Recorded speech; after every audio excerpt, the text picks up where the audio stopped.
হক যারা নষ্ট করবে তারা হলো মুনাফিক। কোনো হক লঙ্ঘিত কোনো গুনাহ নষ্ট, হক লঙ্ঘিত কোনো গুনাহ করে যাওয়া যাবে না পৃথিবী থেকে। একজন শহীদের শাহাদতকে ক্যান্সেল করা হবে। দুনিয়ার জিন্দেগিতে আমি ঋণ করে গেলাম, ঋণ করে দুনিয়া থেকে বিদায় হয়ে গেলাম, কিয়ামতের দিন ধরা খেয়ে যাব আমরা। সেই দিন শহীদের শাহাদত পর্যন্ত আল্লাহ রাব্বুল আলামিন ক্যান্সেল করে দিবেন ঋণ থাকার কারণে। আমার বন্ধুগণ, এই জন্য কোনো হক নষ্ট না করে আমরা দুনিয়া থেকে বিদায় হতে চাই। বান্দার হক আছে না নাই? বাপ মার হক আছে না নাই? প্রতিবেশীর হক আছে না নাই? এতিমের হক আছে না নাই?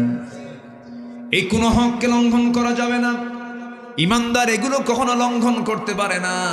আমার বন্ধুগণ, ইবাদত কবুল হবে তখনই যখন আমরা হকগুলোকে সুন্দর করে আদায় করব। সেই সময় সঙ্গে সঙ্গে দোয়া মঞ্জুর করে নেবেন তিনি আমার কে?